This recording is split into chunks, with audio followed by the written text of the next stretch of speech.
ఒక్కసారి భోజరాజు ఆస్థానంలో పండితులంతా ఏం చేసినప్పుడు భోజరాజుల వారు ప్రశ్నించినారు పండితులందరికీ, దేవుడు వైకుంఠం ఎంత దూరంలో ఉంటుంది అని ప్రశ్నించినాడు. వైకుంఠం ఎంత దూరంలో ఉంటుంది అంటే భాగవతంలో ఈ లోకాలు, వైకుంఠము, కైలాసము, సత్యలోకాలు, ఈ అన్ని లోకాలు ఇంతింత పరిణామంలో ఇంత దూరంలో ఉన్నట్టుగా భాగవతంలో చెప్పబడి ఉన్నది.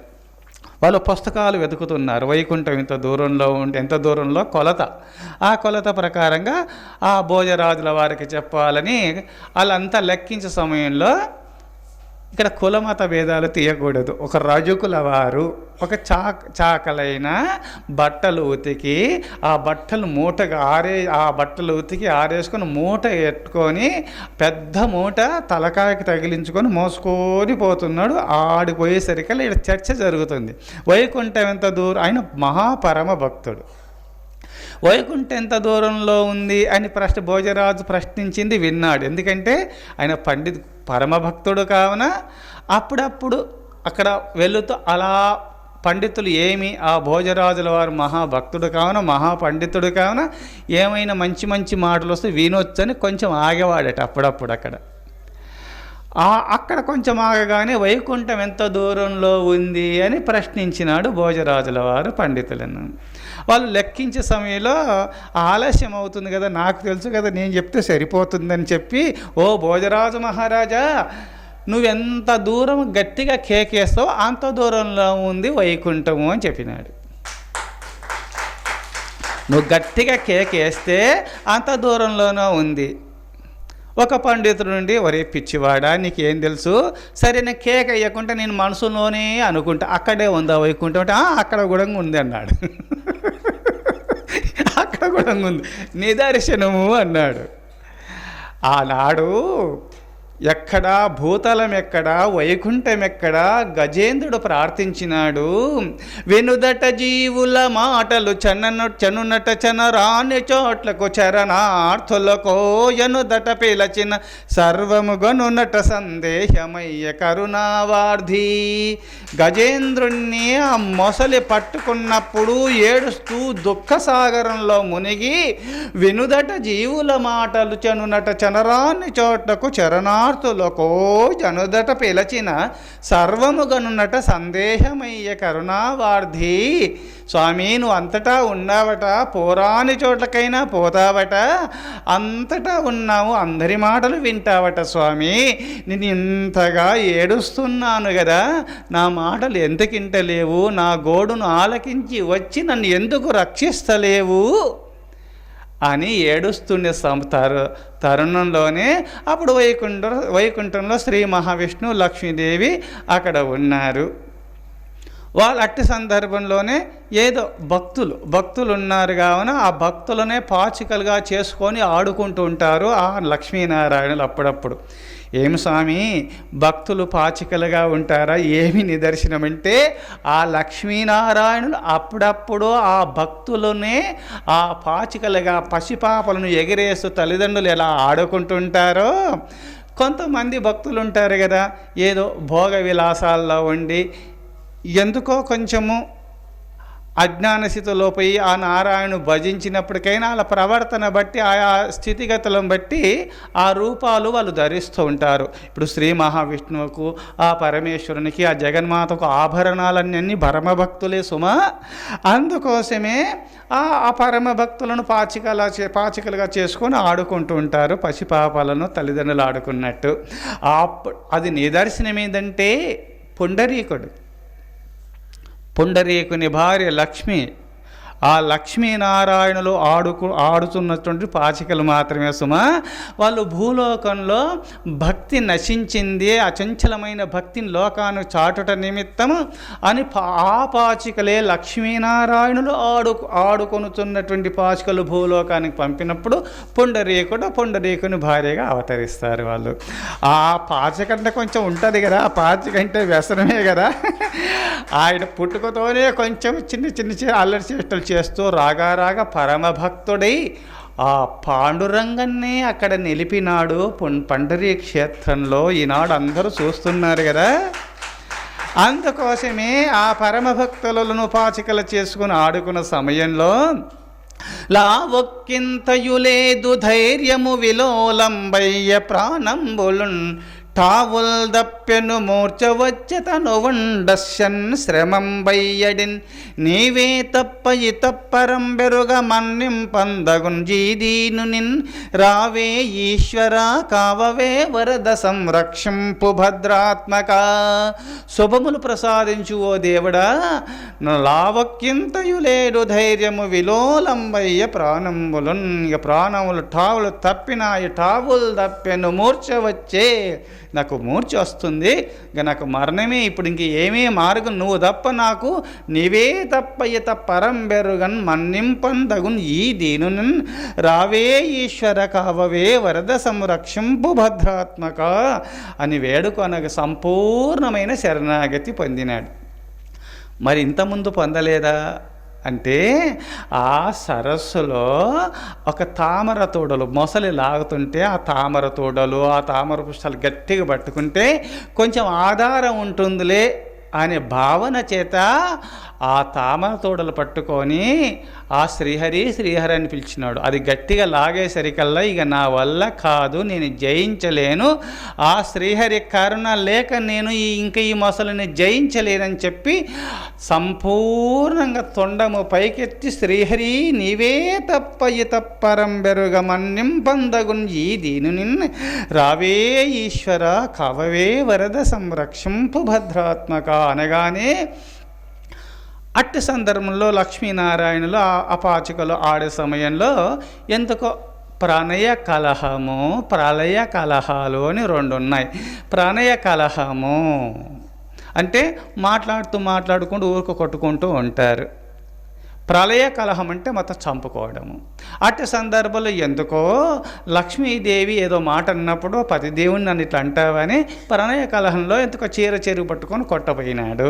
అంతలోనే నన్ను రక్షించు అనగానే ఆ వెంటనే భక్తును దృష్టి మనసా కర్మ నావాచ త్రికరణ శుద్ధిగా ఆ పరమేశ్వరుని వైపు పోయిందో వెంటనే పరమేశ్వరుని ఆ నారాయణుని మనసు భక్తుని వైపు పోయింది.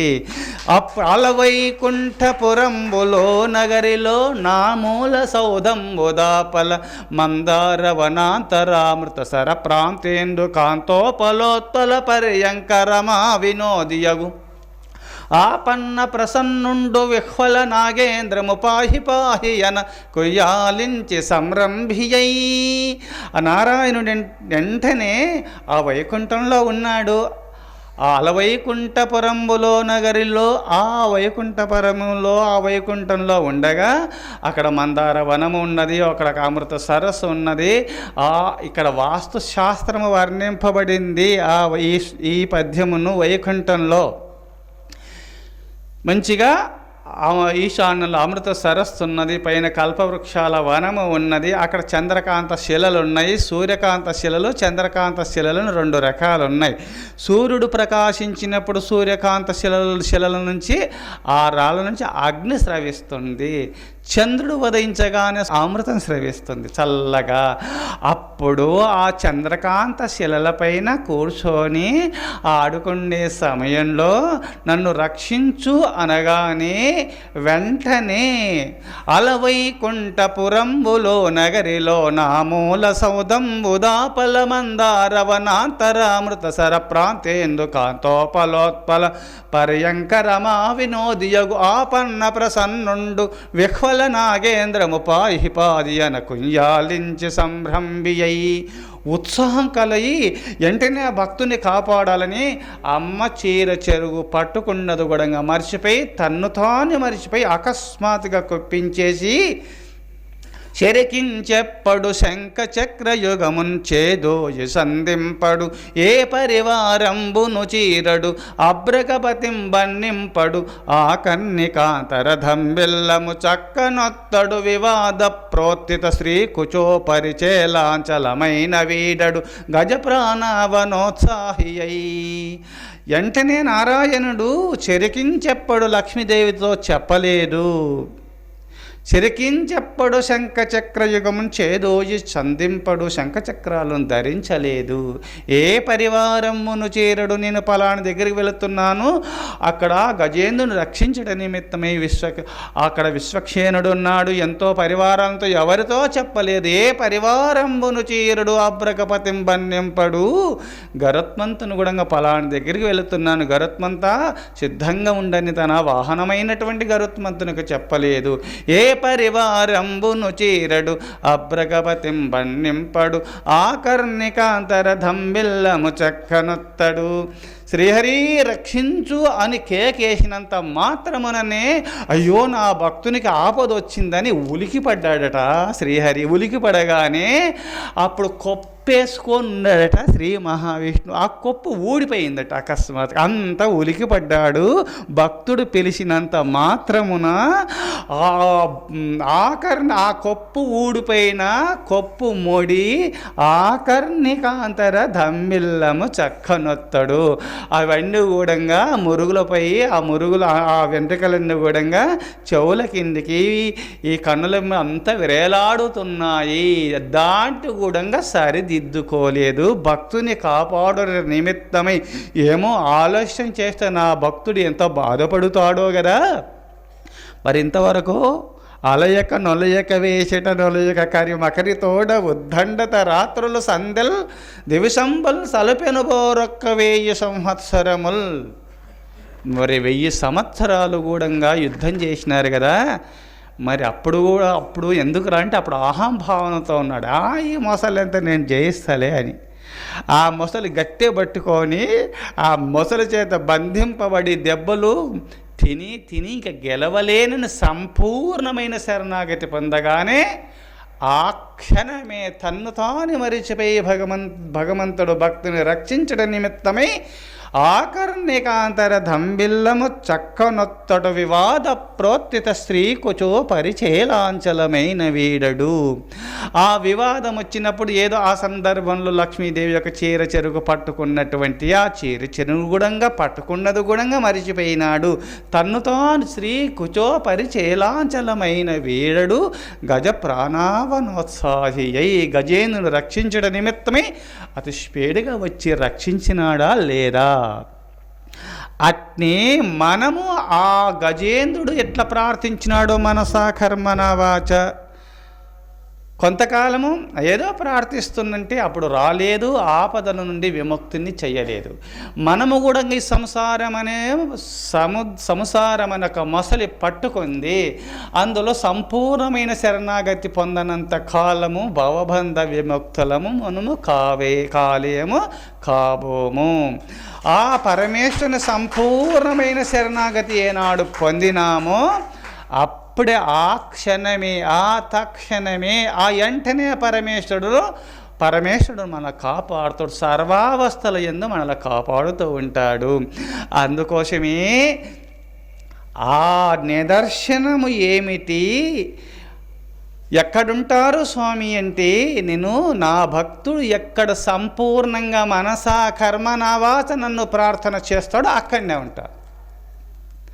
గజేంద్రుడు అంతకుముందు సంపూర్ణమైన శరణాగతి పొందలేదు. సంపూర్ణమైన శరణాగతితో దీనభావనతో ప్రార్థించినాడు. నన్ను కాపాడుము, నన్ను కడతేర్చుము తండ్రి అని వేడినంత మాత్రమును ఆతడువే తన్ను తాను మరిచిపోయి సమస్తమును వదిలి నేరుగా వచ్చినాడు. గజేంద్రుని దగ్గరికి వచ్చేసి మొసలిని వధించేసి ఆ పసిపాపను ఎత్తుకొని ముద్దాడినట్టుగా ఆ శ్రీహరి కర సంస్పర్శను దాహము దేహము మాని ధృతి కరుణ్య సందోహము దానును. వాళ్ళందరూ కూడా శ్రీహరి యొక్క కరుణా కటాక్షం వల్ల ఆ గజేంద్రుని ముక్తిని ప్రసాదించినాడు. దెత్తుకున్నాడు, నిమిరినాడు, దువ్వినాడు, ముద్దు పెట్టుకున్నాడు. తండ్రి నాకు కొంచెం ఆలస్యమైంది, నువ్వేమనుకోకలే, నేను ఉన్నాను కదా అని ఆశీర్వదించి కైవల్యాన్ని ప్రసాదించినాడు గజేంద్రునికి శ్రీహరి. అందుకోసమే మీరు ఆహర్నిశలు గూడంగా దేవుడు ఉన్నాడా, ఎక్కడ ఉన్నాడో అని ఏడుస్తుంటాం కదా. ఎక్కడ లేడు, మన దగ్గరనే ఉన్నాడు, మనలోనే ఉన్నాడు. అందుకోసమే శ్రీ మహావిష్ణువు నారద మహర్షి ప్రశ్నించినప్పుడు, స్వామి మీరు ఎక్కడ ఉంటారు అంటే, నాహం వసామి వైకుంఠే యోగినాం హృదయేషు చ మద్భక్తా యత్ర గాయంతి తత్ర తిష్ఠామి నారద.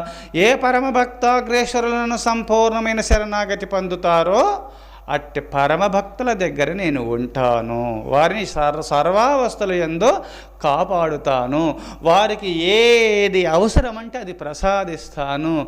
వాళ్ళు అడగవలసిన అవసరం లేదు. వాళ్ళకి యోగక్షేమ అనన్యాశ్చింతయంతో మాం యజనా పర్యుపాసతే తేషాం నిత్యాభియుక్తానాం యోగక్షేమం వహామ్యహం. అనన్యమైనటువంటి భక్తితో నన్ను ప్రార్థిస్తున్నటువంటి పరమభక్తుల యొక్క యోగక్షేమములు నేను చూసుకుంటాను అర్జున అని అర్జునునికి ఉపదేశం చేస్తాడు భగవద్గీతలో.